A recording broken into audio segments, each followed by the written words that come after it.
Bonjour et bienvenue à toutes et à tous sur Savozone, la chaîne qui explore les chemins de l'apprentissage, du développement personnel et de la connaissance vivante.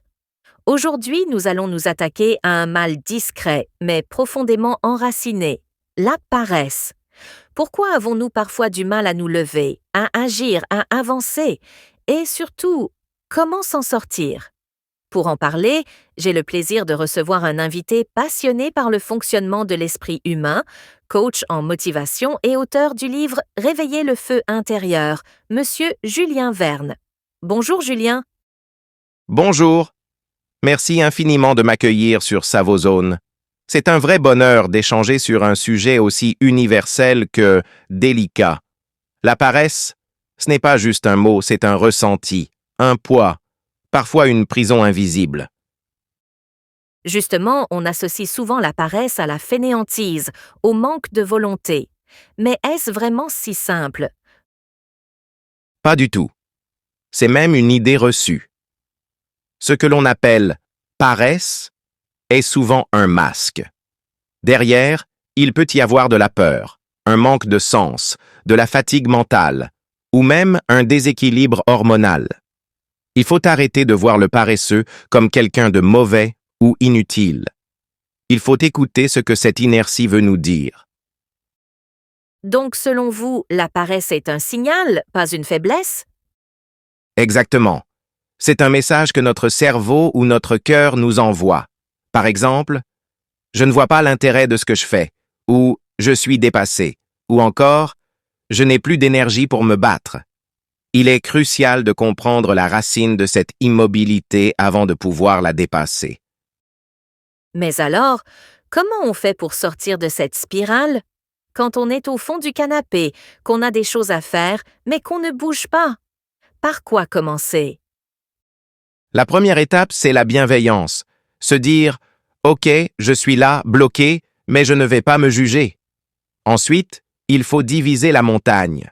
Ce qui paralyse, c'est souvent la taille de la tâche.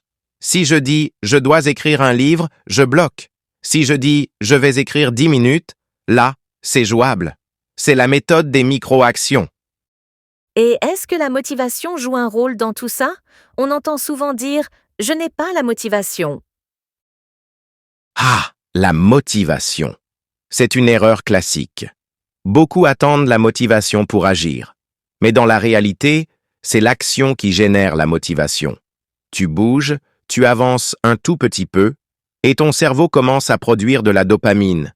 Cette satisfaction entraîne de nouvelles actions. C'est un cercle vertueux à enclencher. C'est intéressant. Est-ce que l'environnement influence notre niveau de paresse? Énormément. Un environnement encombré, bruyant ou désorganisé fatigue le cerveau. Il faut se créer un espace de clarté.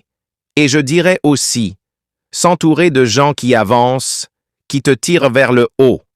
La paresse est contagieuse, mais la discipline aussi. Certains disent que la paresse est aussi liée à un manque de passion. Est-ce vrai? Complètement. Quand tu fais quelque chose qui ne résonne pas avec toi, ton énergie se vide. Le vrai carburant contre la paresse, c'est le sens. Pose-toi la question. Pourquoi est-ce que je fais ce que je fais? Si tu n'as pas de réponse claire, tu vas stagner. Et dans ces cas-là, comment retrouver ce sens? Il faut ralentir pour écouter, revenir à soi, lire, marcher, méditer, écrire, reconnecter avec ce qui nous animait enfant, se demander « qu'est-ce qui me fait vibrer, vraiment ?» Ce genre d'exploration n'est pas un luxe, c'est une nécessité. Tu parlais tout à l'heure de micro-actions. Peux-tu nous donner un exemple concret? Bien sûr, imagine une personne qui veut reprendre le sport mais ne fait plus rien depuis des mois. Elle n'a qu'à mettre ses baskets le matin. Rien d'autre, juste les mettre. Et puis, le lendemain, elle sort marcher 5 minutes. Ce genre de geste symbolique est puissant. Il dit au cerveau « Je suis quelqu'un qui agit ». Et le rôle du langage intérieur? Est-ce qu'on peut aussi combattre la paresse par nos pensées? Absolument. Le discours interne est central. Si tu te répètes « je suis nul »,« je n'y arriverai jamais », tu bloques ton système nerveux.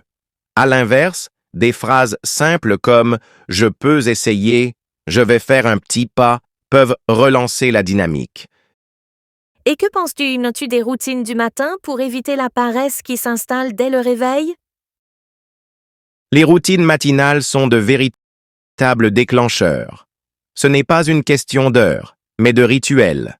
Lire 5 pages, boire un verre d'eau, étirer son corps, écrire 3 lignes de gratitude, c'est le signal au cerveau « je commence la journée en conscience ». Certaines personnes culpabilisent d'être paresseuses. Est-ce sain selon toi? Non. La culpabilité est un poids inutile. Elle enferme. Mieux vaut transformer cette énergie en curiosité. Pourquoi je n'arrive pas à avancer? Qu'est-ce qui me bloque? En posant des questions, tu ouvres des portes. En te jugeant, tu les fermes. Julien, tu nous parles avec passion, mais as-tu toi-même connu des moments de grande paresse? Oh oui. Et plus d'une fois. J'ai même failli abandonner mes études à cause de cette sensation de vide, d'immobilité intérieure. Mais j'ai compris que ce n'était pas moi le problème. C'était ma manière de voir le monde, de voir l'effort. En changeant mon regard, j'ai changé ma trajectoire. Un dernier mot pour nos auditeurs qui nous écoutent peut-être en étant affalés sur le canapé? Je leur dirai ceci. Vous n'avez pas besoin d'être parfait. Vous avez juste besoin de faire un premier pas. Un pas simple, une action modeste. Et de le faire aujourd'hui. Pas demain. Pas dans une semaine. Maintenant. Merci Julien pour cette bouffée de clarté, d'humanité et d'énergie. À vous toutes et tous qui nous suivez sur Savozone, n'oubliez pas, le mouvement commence avec une simple intention. Et chaque petit geste compte. À très bientôt pour un nouvel épisode.